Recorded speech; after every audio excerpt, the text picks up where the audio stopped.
अस्सलाम वालेकुम बच्चों। आज हम आपको वर्णमाला और मात्राओं के बारे में बताने जा रहे हैं। वैसे तो पिछली कक्षा में आपने पढ़ा ही है, लेकिन हिंदी भाषा को अच्छी तरह सीखने के लिए वर्णमाला और मात्राओं का ज्ञान होना अति आवश्यक है। आप जानते हैं वर्णमाला किसे कहते हैं? बोली जाने वाली ध्वनियों को लिखने के लिए कुछ चिन्ह या संकेत निश्चित किए गए हैं। इन्हीं संकेतों को वर्ण कहा जाता है और वर्णों के समूह को वर्णमाला कहा जाता है। वर्णमाला के दो भेद होते हैं, पहला स्वर, दूसरा व्यंजन। स्वर उन वर्णों को कहा जाता है जिनका उच्चारण बिना किसी अन्य वर्ण की सहायता से किया जाता है, यानी जिन अक्षरों की अपनी स्वयं की आवाज यानी स्वयं की ध्वनि होती है उसे हम स्वर अक्षर कहते हैं। हिंदी वर्णमाला में 11 यानी 11 अक्षरों को स्वर की श्रेणी में रखा गया है, जैसे अ, आ, इ, ई, उ, री, ए, ओ, औ। इन अक्षरों को बोलने के लिए सिर्फ इनकी अपनी ध्वनि होती है। अंग और आहा ना ही स्वर हैं और ना ही व्यंजन, लेकिन इन्हें स्वर के बाद ही लिखा जाता है। ये अयोग वाक्य कहलाते हैं।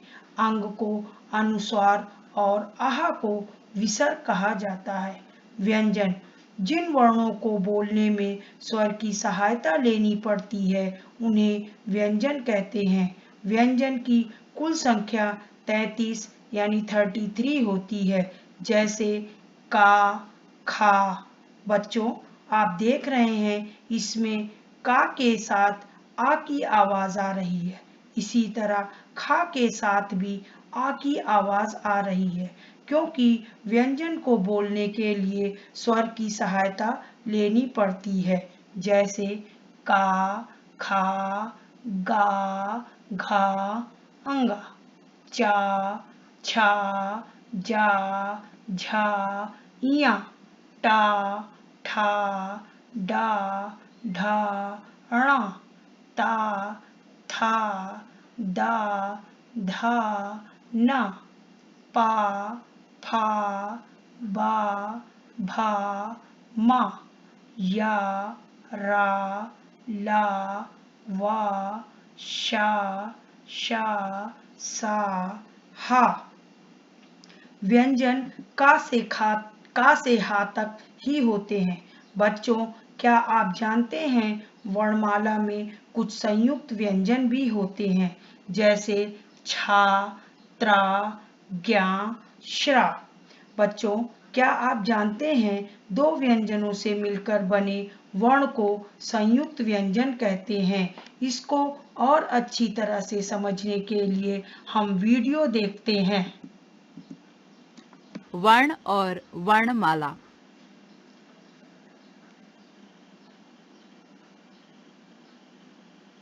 अगर मगर जगर पहुंचे हम वर्णों के घर।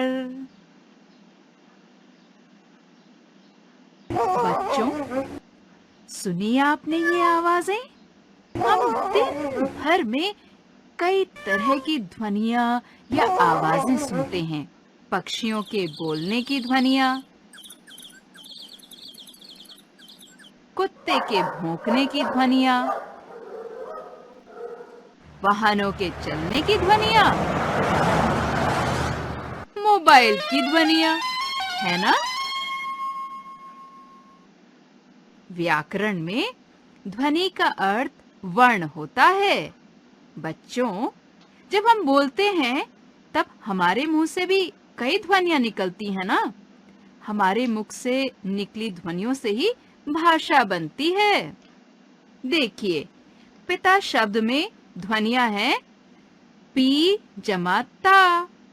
इन ध्वनियों को और तोड़ा जा सकता है, जैसे प हलंत जमा छोटी ई जमा त हलंत जमा आ। अब इन ध्वनियों को हम और नहीं तोड़ सकते। ये सबसे छोटी ध्वनियां हैं। ये सबसे छोटी ध्वनियां ही वर्ण कहलाती हैं। समझ में आया ना? यानी कि जिस ध्वनि के टुकड़े ना हो सकें उसे वर्ण या अक्षर कहते हैं। अब हम सीखेंगे वर्ण के भेद। बच्चों, वर्ण दो प्रकार के होते हैं, एक स्वर और दूसरा व्यंजन। और हिंदी में 11 स्वर हैं। और वो कौन-कौन से हैं? सुनिए। अ, आ, इ, ई, उ, ऊ, री, ए, ए, ओ, औ। इसी तरह हिंदी में 33 व्यंजन हैं।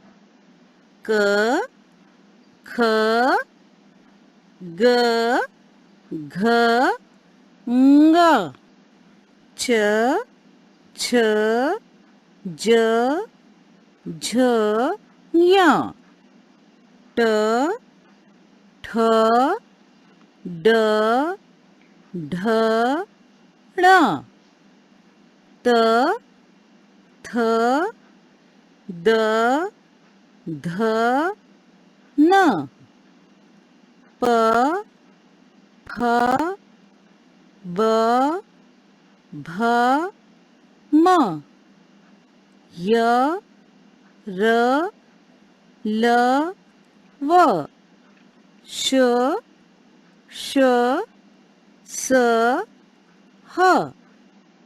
बच्चों, स्वर और व्यंजन मिलाकर हिंदी की वर्णमाला बनती है। इस वर्णमाला में सारे वर्ण एक निश्चित क्रम में होते हैं। बच्चों, स्वर और व्यंजन के अलावा हिंदी में 4 संयुक्त व्यंजन भी हैं।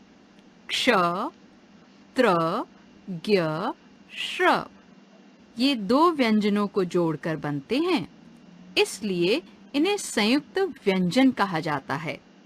आइए देखें कि ये चारों संयुक्त व्यंजन कौन-कौन से व्यंजनों को जोड़कर बनते हैं। क्ष, क हलंत जमा श हलंत जमा अ। त्र, त हलंत जमा र हलंत जमा अ। ज्ञ, ज हलंत जमा न्य हलंत जमा अ। श्र, श हलंत जमा र हलंत जमा अ। हिंदी भाषा में ड, ढ, ज, फ इन वर्णों का भी प्रयोग होता है। ये वर्ण ड, ढ, ज, फ के नीचे बिंदी लगाकर बनाए जाते हैं। आइए इनका सही उच्चारण सीखें। ड, डमरू, पकड़। ढ, ढोलक, पढ़। ज, जल, जमीन। फ, फूल, फिल्म। बच्चों, क्या आप इन वर्णों को पहचानते हैं? जी हाँ, ये हैं अंग और अह, यानी अनुस्वार और विसर्ग। ये भी हिंदी वर्णमाला के अंग हैं। ये दोनों स्वरों के ठीक बाद आते हैं। इन्हें आयोगवाह कहते हैं, क्योंकि ये ना तो स्वर हैं और ना ही व्यंजन। है ना मजे की बात? आइए इनके बारे में और जानें। अंग यानी अनुस्वार, इसका चिन्ह है ये। इसका उच्चारण नाक से किया जाता है। अनुस्वार वाले कुछ शब्द हैं पतंग, बंदर, झंडा और बंदूक। अह यानी विसर्ग, इसका चिन्ह है ये। इसे 2 बिंदुओं के रूप में लिखते हैं। यह चिन्ह अक्षर के बाद लगाया जाता है। इसे बोलते समय ह जैसी आवाज आती है, जैसे प्रातः, नमः, बच्चों, आइए अब अनुनासिक या चंद्रबिंदु के बारे में जानें। इसका चिन्ह है ये। इसका उच्चारण नाक और मुंह से किया जाता है। चंद्र बिंदु वाले कुछ शब्द हैं: दांत, चांद, सांप, मूंछ। हम बातचीत में इन ध्वनियों का बहुत प्रयोग करते हैं। चलिए बच्चों, अब एक बार मेरे साथ स्वर और व्यंजन को पढ़िए। स्वर: अ, आ, इ, ई, उ, ऊ, री, ए, ऐ, ओ, औ। अंग: आह। व्यंजन: का, खा, गा, घा, ङा, चा, छा, जा, झा, इया, टा, ठा, डा, ढा, णा, ता, था, दा, धा, ना, पा, फा, बा, भा, मा, या, रा, ला, वा, शा, शा, सा, हा, छा, त्रा, ज्ञा, श्रा। अब बच्चों, हम स्वर की मात्रा और उनसे बने शब्द के बारे में सीखते हैं। स्वर, मात्रा और शब्द। आ की बच्चों कोई मात्रा नहीं होती और उसके शब्द हैं काला कल, जाला जल।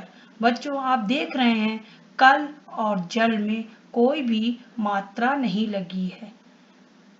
आ की मात्रा होती है का, आ की मात्रा का, ला, आ की मात्रा ला, का, ला।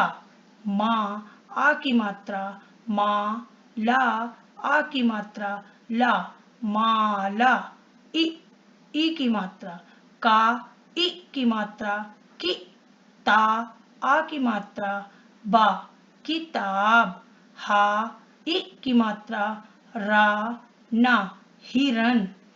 ई की मात्रा पा, आ की मात्रा ना, ई की मात्रा नी, पा, नी। मा, आ की मात्रा ला, ई की मात्रा ली, मा, ली। उ की मात्रा पा, उ की मात्रा पु, ला, पुल। गा, उ की मात्रा गु, ला, आ की मात्रा बा, गुलाब। उ की मात्रा फा, उ की मात्रा फू, ला, फूल। धा, उ की मात्रा धू, ला, धूल। री की मात्रा का, री की मात्रा क्री, पा, आ की मात्रा कृपा। वा, री की मात्रा व्री, छा, वृक्ष। ए की मात्रा का, ए की मात्रा के, ला, आ की मात्रा केला। का, ए की मात्रा ता, ला, बड़ी की मात्रा के, तिल्ली। ऐ की मात्रा का, ऐ की मात्रा कै, दा, कैद। का, ऐ की मात्रा कै, ला, आ की मात्रा शा, कैलाश। ओ की मात्रा का, ओ की मात्रा को, या, ला, कोयल। का, ओ की मात्रा को, टा, कोट। औ की मात्रा का, औ की मात्रा कौ, वा, आ की मात्रा वा, कौवा।